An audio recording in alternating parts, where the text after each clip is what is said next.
What's up, everybody? It's your boy Chaos, and welcome to a new episode of Take It to the Table. I am joined by none other than the one and only, the demo god of Scotland, Soul. How you doing today, sir? I'm good. I'm pretty good. It's Wednesday, so obviously the best wrestling show of the week's going to be on tonight. Oh But yes. I know the internet community and some individuals have been having a bit of a shit show the last couple of days, but we'll get into that. Indeed, yes. We got a jam-packed episode for you today, guys. We're going to be talking about the uh the rumored or the so-called AW exodus that's been going on within the AW locker room. And another individual is Malachi Black. His current update as what himself has provided us regarding his status within AEW. And we're going to just go to give a little recap as to what the fallout that's happened on Monday Night Raw and what could potentially happen possibly on Dynamite as well, that's happening tonight. So yeah, jam-packed episode, and you got us, the two best presenters on the show as well, so that's, you can't go wrong with that. So yeah, without without further ado, let us take it to the table.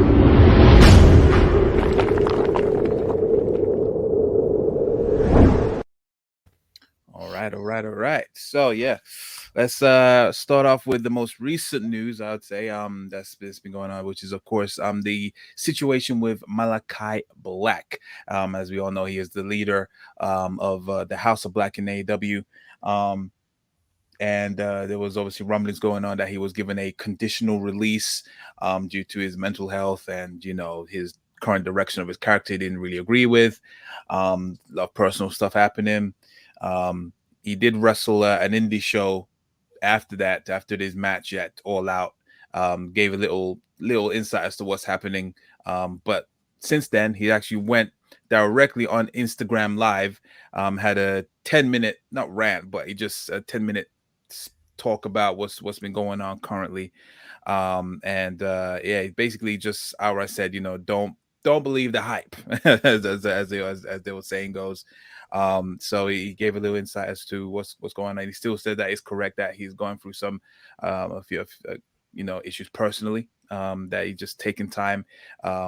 But he has confirmed himself that he will be returning to AEW. Because even though despite the reports of them saying that he wants to go back to WWE because it's looking very promising over there, so to speak. But no, he basically said that this stuff about the conditional release were false. And he further said that I don't know why you trust these people to tell you the truth, because it's not true.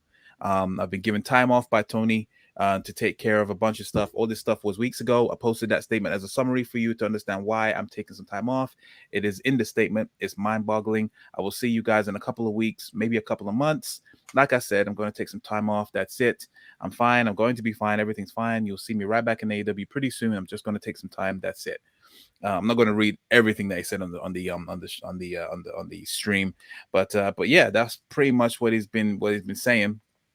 What are your thoughts on this, Soul? When was this a sigh of relief that he's going to be still with All Elite, or do you think is his time up in AEW to go back to WWE? What was your thoughts on this? So I'll first off start by saying, Malachi, even you probably will never see this or anything, but honestly, I wish you the best with everything, sorting out yourself, and then you're taking time for yourself, finding yourself in more way. I hope you get what you need, find what you need, and all the best to you in the future, pal. Honestly, I hope that. Now, the pleasantries are out the way. I've been told by some people to watch my language when I've been speaking on this. But I will say that a few people in the situations, official wrestling journalists and fans, are, in the best way to say it, a bunch of fucking cunts. It is shooting season, everybody. But yeah, it's facts. I can't go wrong with that. Yeah. Come on. I mean, the fact Malachi says that he was getting death threats off people. Yes. Because of him deciding to take breaks and people leaking stuff, that he's now debunked from the word himself of what he said, that he's been released, jumped ship, or all this stuff. And does that send a death threat to someone just because they're making a business move or a move for themselves is a bit of a fucking shit show. I mean, if you do that, first of all, fuck you, and second of all, go fuck yourself as well. Why? What's the point of that? You gain nothing from that. Do you honestly feel good about sending him a death threat because he wants to do the best for his character and person or whatever business decision he wants to make? It doesn't affect you. It doesn't matter to you. Keep your nose out of his business, man. Jesus Christ. And then you get these wrestling journalists. I don't call them journalists. They're more speculators at this point. I mean, that's what they are. They're not journalists. They're just speculators going on. And then when something's proven wrong, they're saying, I'm going to threaten to release like his whole conversation because I can, but I couldn't. And it's like, how professional of you to take a wee little hissy fit because you've been proven wrong.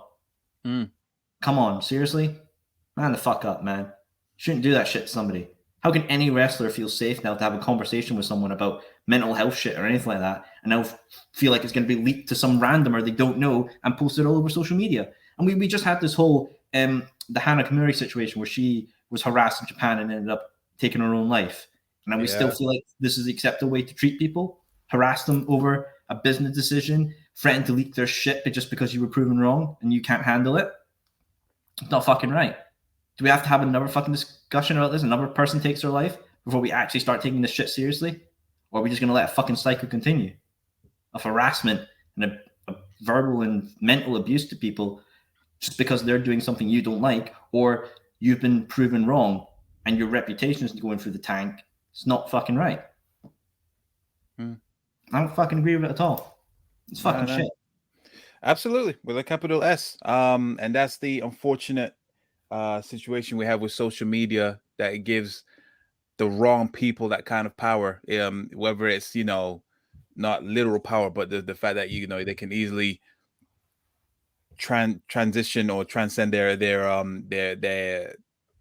issue towards these people, even though it's for their own well-being. Why is it wrong to take time off to recalibrate, refresh? Well, you're supposed to work yourself to the ground. And if you're going to another company, that even if that was the case, if for yourself, why is that wrong? You know what I mean? And there's all these wrestling speculators are now shitting themselves because they've been proven something wrong and they've been called out by the talent themselves. Yeah, it's exactly. Your fault, man. Yes, it's embarrassing, but the fact that people actually sent him death threats for absolutely no reason. I mean, this truly encapsulates what I mean. What is wrong with you? I mean, what is your malfunction? People that do that, those keyboard warriors. That's all I can say, man. They just live in their mom's basement and that's it. It honestly seems after this whole the Punk Elite situation brawl, people have just been taking anything at face value now from these speculators. They're just like any little dribble of information they can get, they just run with it 100 miles per hour and don't even take the time to think about it. And at the end of the day, if Malachi or Buddy or if anybody, ends up wanting to go back to the WWE or go somewhere else, full in their right to. It's their work life. If they feel like it's the best business decision for them, go for it. Yeah. Shouldn't affect me, or you or anybody. It's not our thing to piss and whine about. It's their choice. Let them do it. Simple as plain and simple. Plain and simple. But yeah, so some people just don't get it. And there's all these people that you they don't go out. They're just on their phone and tweeting and just saying bullshit. And they're just sad and completely sad and pathetic. So to those people, F you, pretty much as simple as. But yeah, like I said, I echo what you said. All the best goes out to Malachi. Make sure you do what's best for you and your family, and just refresh, recalibrate, because it's definitely in this time and age, you definitely need that kind of stuff. So moving on from the Malachi Black situation, but still sticking with AEW. There's been, obviously, I'm sure you've been hearing all the madness that's been going on with ever since All Out. Morales in backstage has been on all-time low, and there's been obviously rumors of a lot of wrestlers that really are wanting out of their contracts and whatnot. Obviously, people like Bobby Fish was let go, and he's been, saying some mad shit about AEW, and he would die for Triple H and all this kind of stuff. And then he's now an Impact, so we see where that loyalty lies. Yeah, exactly. When he was to start trying to come to Triple H he didn't even say no. He was just shaking his head, and he was just like, "All right, let me go to Nashville." Didn't even give the respect of voicemail, just hung up. Exactly. Exactly. And then obviously during that time, there was obviously talk about the Young Bucks saying that they were trying to put out feelers to WWE that ended up being false. But then obviously it was the other way around. That there's talk about WWE sending out feelers to some people. There was a lot of people that was said to have been reached out to. There was talk about was it Swerve that was said he was being reached out? Yeah, from these speculators, apparently it was like Swerve, Keith, Buddy, Andrade, and all that jazz. Yeah, the one with Swerve, they basically, I don't think they even got to speak to Swerve. It was something like they spoke to his agent, and then the agent told Swerve, and then Swerve decided, look, just I don't want anything to do with it. I have no intention to go back. Just send it to AEW management, and then obviously that's when AEW got pissy and saying, stop touching our people. That sounds kind of weird, but yeah, stop trying to send feelers out. But the talk is still rampant. The talk is still rampant. There's obviously everyone's transitioning. Obviously, we got Soraya coming from WWE to AEW now.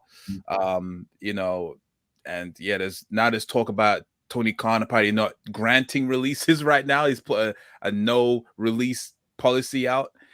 It's all kind of mad right now. So yeah, I mean, what's your stance on this? So like, do you think it's, or do you think what WWE is doing is right? Is obviously it's keeping the wrestling community, active in terms of obviously what's going on. But I mean, like, what's your stance on this kind of situation? I mean, double-edged sword here, and I mean, really, you can look at this from multiple perspectives: personal, business, whatever. I mean, if I had to say who would probably want to leave AEW, I mean, it's probably all the people that have significant others in WWE. Buddy's got Rhea in WWE. Malachi's got Selena Vega. Andrade's got Charlotte. It's kind of hard. It must be that lifestyle, having to go to different towns, not maybe getting time at home as well, and it's got to put strain on you. You must want that connection as well. So I could understand it. And of course, I will probably. I mean, it might sound like I'm contradicting myself what I said previously about Malachi. If they want to go, let them go.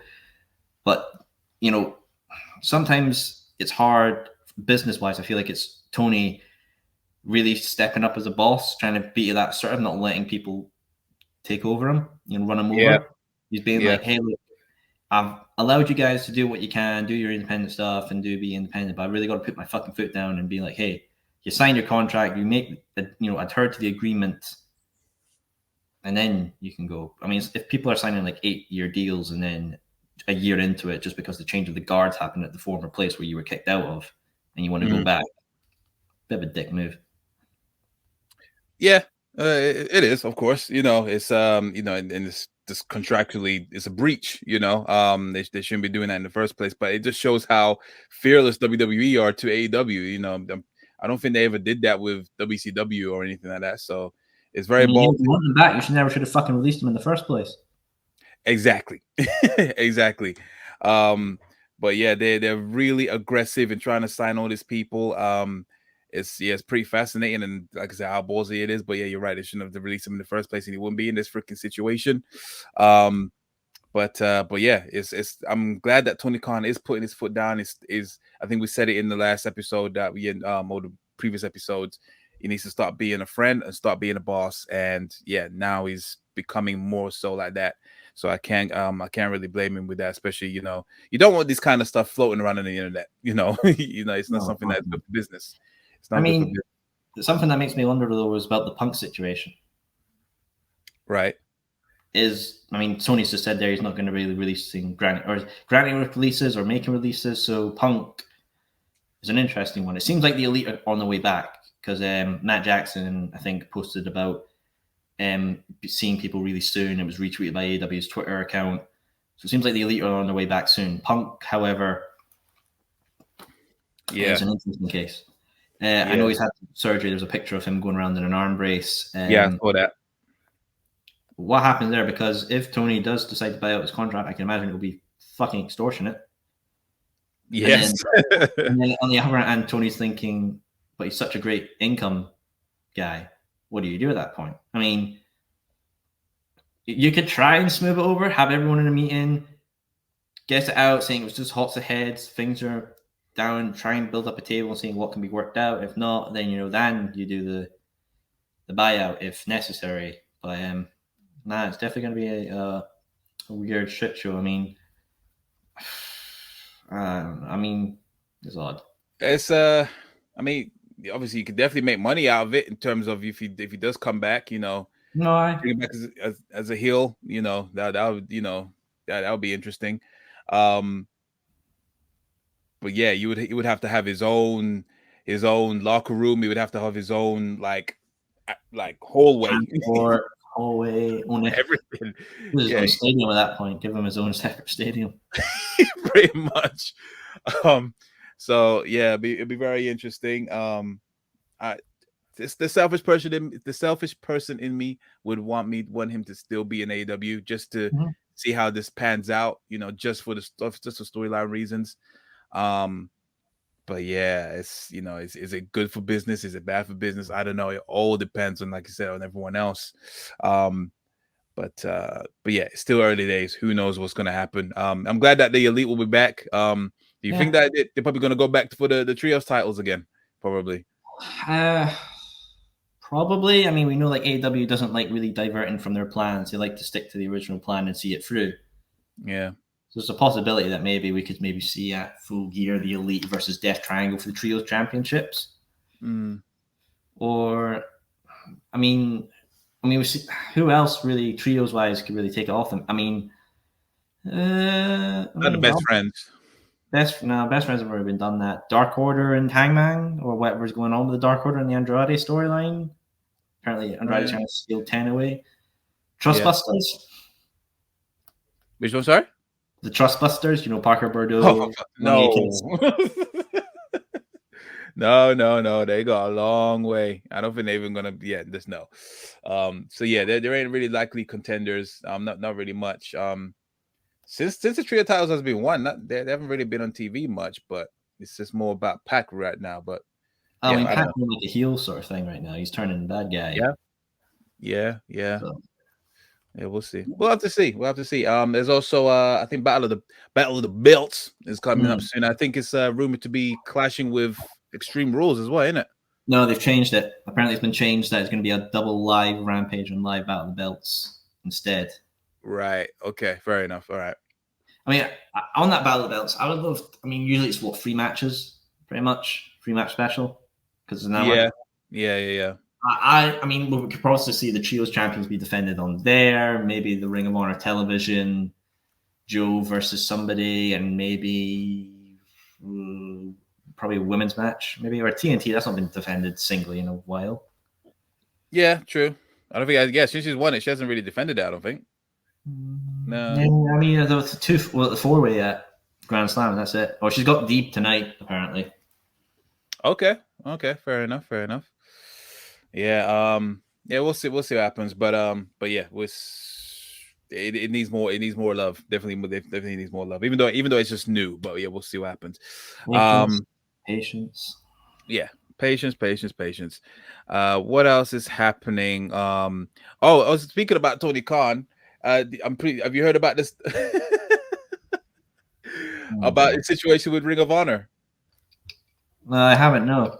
Yeah. So basically, it's actually come out that even though he bought Ring of Honor, he had actually no plans when he bought it. It was just more of like an impulse buy. Hence why it's just pretty much kind of like in the air right now. So yeah, he has he bought it out, but it was just because he just didn't want WWE to have it. And right now there's no talk about another show or anything like that. So yeah, he has no plans for Ring of Honor. What's your thoughts on that? I mean, I honestly think it's a good impulse buy. It's a good impulse buy, but you're doing fuck all with it. Part of my language. I mean, come on, it's me on the show. Swearing's a fucking way of life up here.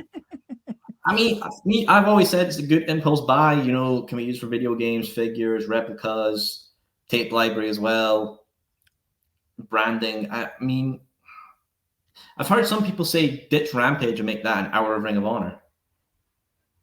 Fair enough.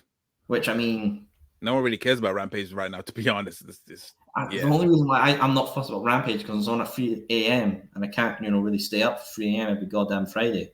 Still like AEW and love all the content, but I just time-wise is not something feasible for me.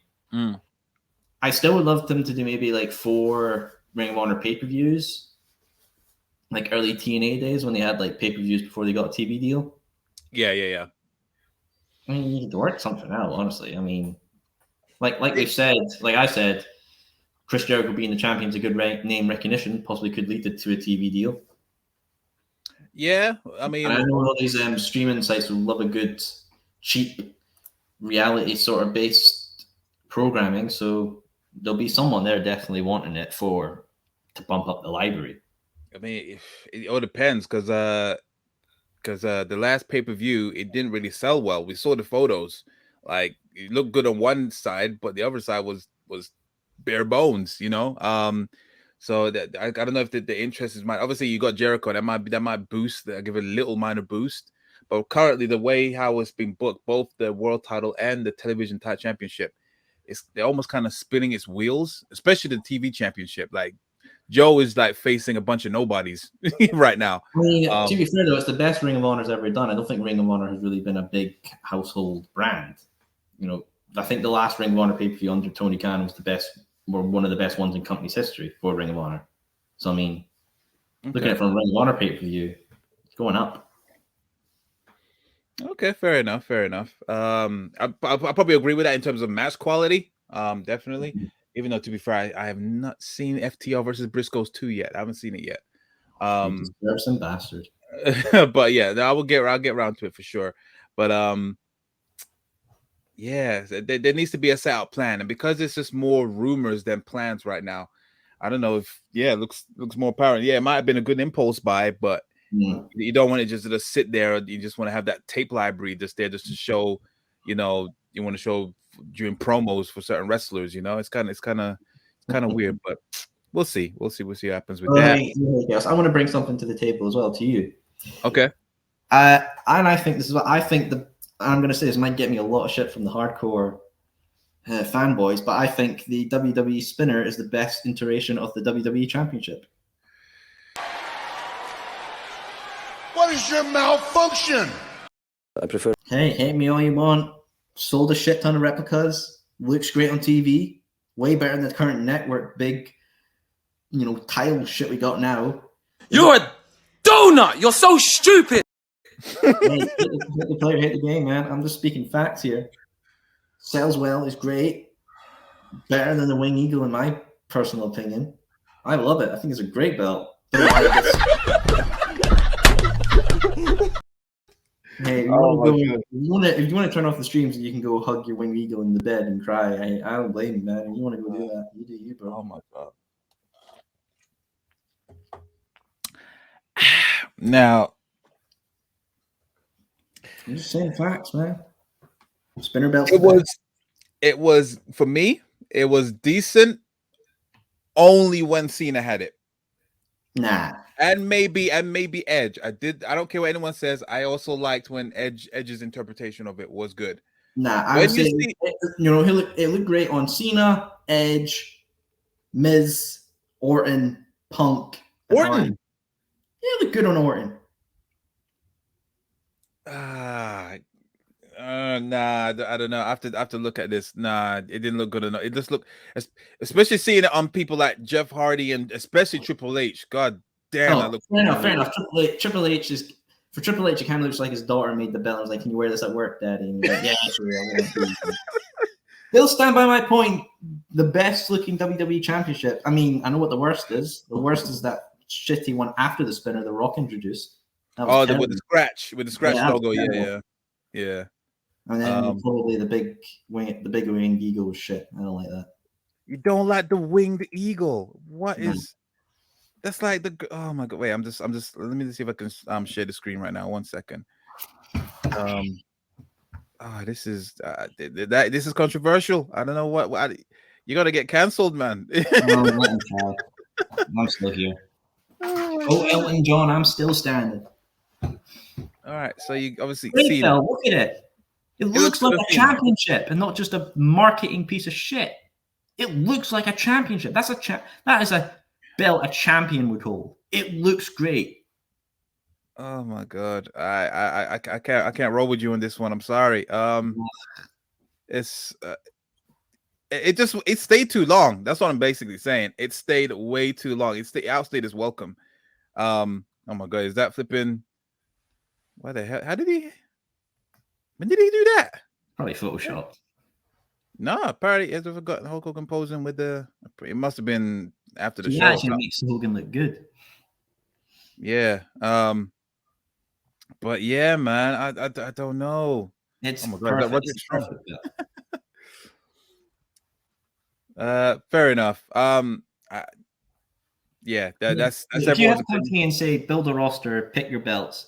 World Championship would be the spinner belt, 2 mid-card titles, right? That would be the white IC, definitely. Good. And then it would be the black TNT championship that Darby hold. I love that championship. I think it looks perfect. Tag belts, I'd probably go for the TNA belts that like Beer Money hold.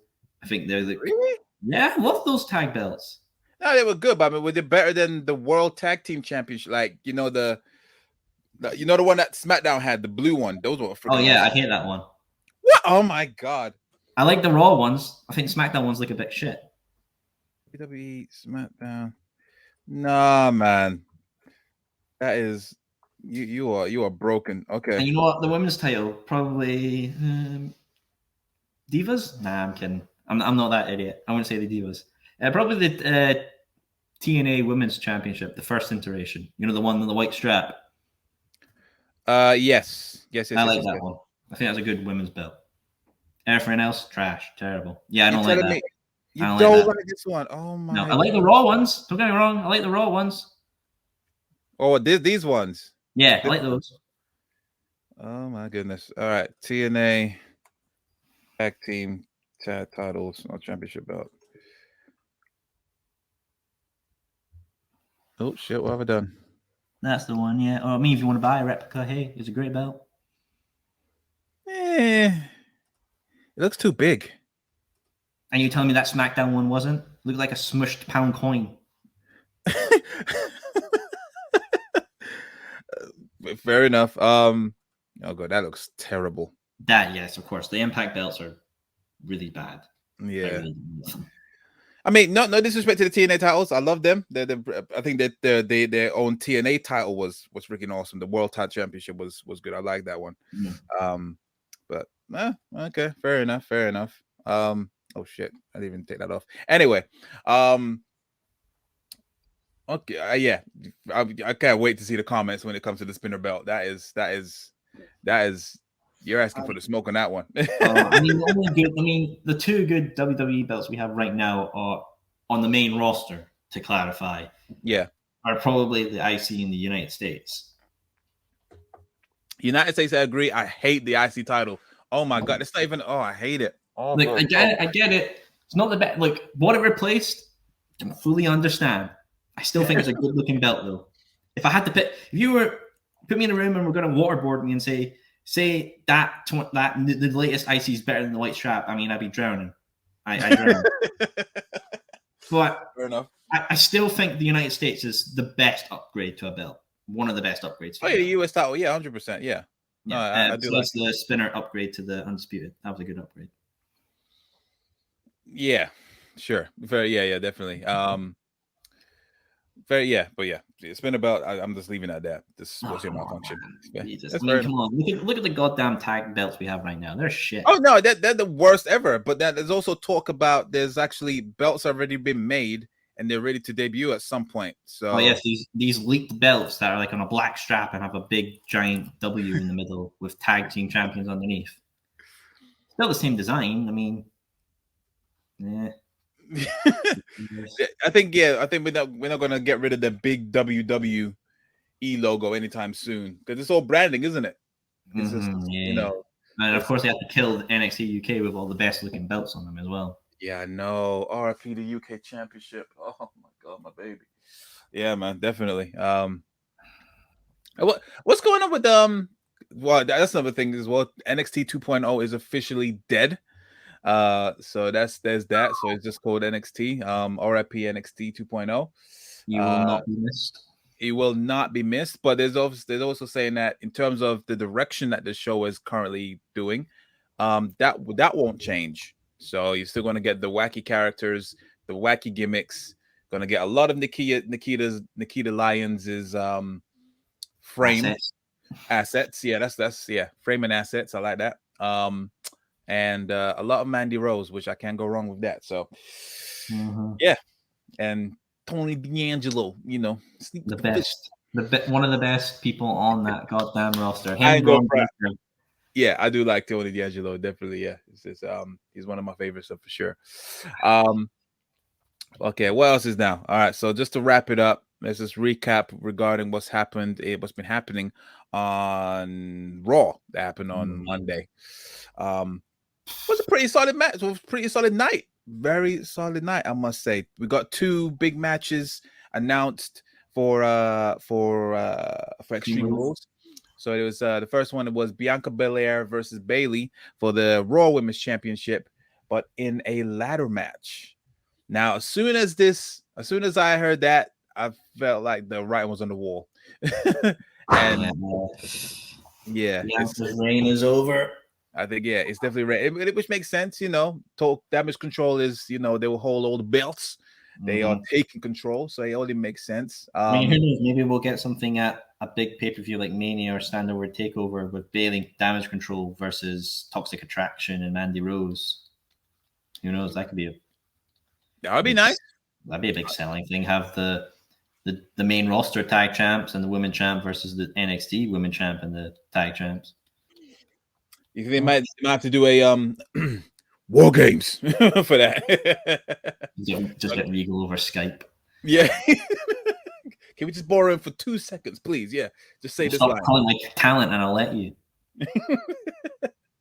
No, but yeah, I'll be down for that. That'd be pretty cool. Let's see if Toxic Attraction do stay together, because obviously I think they're now are they officially main roster now? I think they are. I think they are main roster on the SmackDown side. I know Gigi got injured and she hasn't been seen since. What, again? No, they came back one was SmackDown short since then. Yeah, she did come back for SmackDown and they won the match against, I think it was Natalia and what the fuck was that? It's just my glass. Oh, yeah. It was her against Natalia and Tamina, I think. I can't remember, but yeah. So yeah, this is a squash match. But yeah, I think my money is on Bayley to win 110%. This makes sense. Bianca Belair had a decent run. It was quite fun for the most part. Obviously, her fuse with Becky Lynch was awesome. And then the second match that was announced was Edge versus Finn Balor in an I Quit match. Now, this is interesting. This could go either way, I think. Yeah, I mean, it definitely takes Edge out of the running for the White Rabbit. Thank God. Anyone is a White Rabbit at this point. I mean, I would fucking piss myself laughing if it was Mr. Kennedy. Just like a wee White Rabbit comes onto the stage and the mic lowers. And he does his little pose. Yeah. Yeah, that would be funny. I mean, I definitely see I want Edge to win because I think Edge is a better wrestler. Ooh, you saying Edge is better than Finn? I mean, from what I've seen of him in WWE and the way he's been booked, I just don't really care. Wow. I know he was like the Bullet Club guy, the original, and all that jazz. But since WWE and pretty since he had, since he was keeping the Universal title warm for vacant, not really cared for Finn. Great, probably a great guy and everything, yeah. But just from his booking and all that, no fuss. I guess from booking perspective, they definitely mishandled him numerous times. So I know I get that. his NXT run was great though. When he went back to NXT, I don't know if you watched his matches there, but when he was the Prince, he was cleaning house, and that was the thing that everyone wanted. And wasn't that when they were during AEW at that time? Yeah, it was during the pandemic era, more or less. Yeah. I was watching the Battle Show at that point, so I didn't watch it. Dedicated to one show only. No, but no cross branding. I'm just saying the one shit I know. That is good. No, fair play. But yeah, I would like to think that Edge might win. But it wouldn't surprise me if this is the match with some reason the White Rabbit appears, because there's talk that is going to debut. The White Rabbit will reveal itself at Extreme Rules. we know last time that I was saying like, oh, it's going to be Cross and all that. He's going to look underground, but now I mean, who knows? I mean, if it's not Bray, it's going to be Hell in a Cell 2019 all over again, chanting refunds and AEW and all that crap. Yeah, 100%. I mean, and you gotta be really shit to go to be worse than that. I mean, in my time of watching wrestling, I don't think I've watched anything as bad blow up in their face. Obviously, there's been a lot of times before my time watching wrestling. There's been some mad stuff like the Stormtrooper or whatever Shockmaster, and the worst women's match of all time, Trish Stratus against Jackie Gator, and the other one in TNA. There's been a lot of the lassie screaming my vag. Yep. So there's been a lot of stinkers, but this, in recent memory, I can't think of anything as that bad as Hell in a Cell 2019. That was something to remember. Anyway, I mean, White Rabbit, who knows what it can be. I just hope they keep that song as their entrance theme, because I love that song. I mean, that's a lot of money, but WWE can handle it. They got the Saudi money, so it's all good.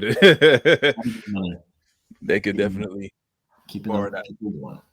Yeah, definitely. Okay, then. Well, I guess we've come pretty much to the end of the show. Wow. So what else happened on Raw again? Yeah, Dexter Lumis. What's your thoughts on this Dexter Lumis thing? So dumb. I just don't know where to go with it. Miz has his whole fucking entourage, his home security, and some weird guy with a mustache and leather gloves keeps breaking shit. I fully expect Miz to be in a room full of flex tape, and Lumis just pokes it and it comes crashing down. He's just like, well, fuck it, I'm fucked. If the flex tape can't stop him, what's the point in running? It's pretty much like that story of the snail. Like, you get $1 million, but there's a snail that's just coming to kill you. One touch kills you. You could go anywhere you want, but the snail will find you eventually. Yeah. Lumis is that snail, and he's gonna kill the Miz. I honestly, I would piss myself with laughter if it turns out that John Morrison sent Dexter Lumis. Oh my god! What a twist! That is an M. Night Shyamalan twist. He just shows up like, "Hey, buddy, how you doing?" I thought you were eaten by zombies. And it's like, well, guess again. Oh, for fuck's sake! Oh, and it comes with a squirt gun, just squirting him, and just in Miz's face. And that's how he waterboards Miz. Just a blanket over him and has this water pistol, like a Nerf shit. You're like, yeah. Oh, that would be hilarious. Now, you know what this reminds? I don't know if you ever saw it, but Dexter Lumis is starting to remind me of Heidenreich, and he did that weird segment with Michael Cole. I don't know if you seen it. Was it like in a confessional place or like a bathroom stall? And it was in the back. It was in the boiler room. Yeah, it was that one, and it looked like he was literally. It was basically assaulting Michael Cole. It was just, oh my god, absolutely. No wonder his commentary's been shit. He was never the same since then. But yeah, this definitely gives me Heidenreich vibes. It's not for the better. But yeah, that was that. There was KO and Johnny Gargano versus Alpha Academy. That was a great match, I must say. That was pretty good. Seth versus Ray, that happened. That was an interesting finish that Seth did. It was called the Peruvian necktie. Choked out Mysterio. That was interesting. Candice LeRae, how could I forget? That was she debuted in Monday Night Raw. It was very mild to her reaction. I mean, you definitely have to be a hardcore NXT fan to know who she was. I think that was kind of the same when Johnny Gargano debuted, because he was just literally out of nowhere, and we haven't seen him for a while, so understandable. But that's a good coup right there. Glad they got her back. And yeah, that was that one. There was Sami Zayn versus AJ Styles. That was a good match. Did you watch that one? Yes, the honoraries Goose getting his moment in the sunshine. You know what? I still can't stop watching and thinking back of the segment on SmackDown. It was so freaking good. I've been seeing people are saying that Sammy's going to be the one to dethrone Reigns. Yeah, I've heard about that. I don't know about that, but right. Simmer the fuck down. Yeah, I don't know about that. I mean, he might challenge for it eventually. Sammy's gonna go face after this, surely. But yeah, it's more likely going to be. I mean, I would honestly. People have been saying him and Kevin Owens versus the Usos for the tag belt, but what about him and Solo versus the Usos for the tag belts? Yeah, because Solo is not fully. He's not proper with them. He's not on board fully, is he? I mean, like he was saying, I was sent by the elders, and Roman's like, "Well, you acknowledge me then, bitch?" And he's like, "I acknowledge you, fine." But I honestly wouldn't be surprised to see a segment down the line where Solo's on the phone, and then The Rock comes up, being like, "He's disrespecting elders." That'd be nice. Yeah, I know you'll pass out with goddamn ecstasy. Just hearing The Rock back on WWE TV, that'd be freaking awesome. Yeah, definitely. Hey Roman, how you doing? Have you seen my latest movie? Have you seen Black Adam? What do you mean you haven't? It doesn't matter if you haven't. I don't know. No, I'm DC. I'm a Marvel fan. I actually watch movies that make box office and don't break them and have their whole library pillaged to the dark ages for a tax cut. Burn. But fair. Yeah. Who knows? Maybe Rock can get Roman to star in Batgirl and have it shelved or something like that. Oh God, yeah, we all know about that. DC loves shelving shit. But anyway, but yeah, that segment is definitely one of the best, if not the best segment of the year. I'm sorry, fight me if you want, but that was just so good, so well done. But yeah, enough rambling. We've come to the end of the show. And thank you for joining us on this awesome episode. So it's been fun. Very welcome. Have you got any updates regarding the Soul Sessions? There's one guest I might have in the pipeline that I'm working at. Be a really cool one, but hopefully I can get this working and going through. I mean, who knows if I still have a place here after my rant here today and the boss sees it. I know, right? It's just gonna be like you're gonna be like Michael Cole when friggin' Sasha and Naomi walks, just saying all that shit, and then now back to our regular program. Oh, it's just gonna be like from now on, you're just gonna see a silhouette and your voice is disguised. That's what you're gonna be seeing from now on. We don't know who this person is, but it's not Soul. Awkwardly zoomed in, so it's like focusing on you three, and there's just like a hand in the corner. Oh man, gotta love it. But yeah, be sure to, if you haven't already, everyone, if you haven't already, be sure to check out the latest episode of the Soul Sessions, which is with the Wild Boar. He's obviously from the NXT UK. He's obviously going to talk about his time there, as well as obviously the whole transitioning from NXT UK and everything else. Also, WWE 2K is coming out. Let's play 2K22.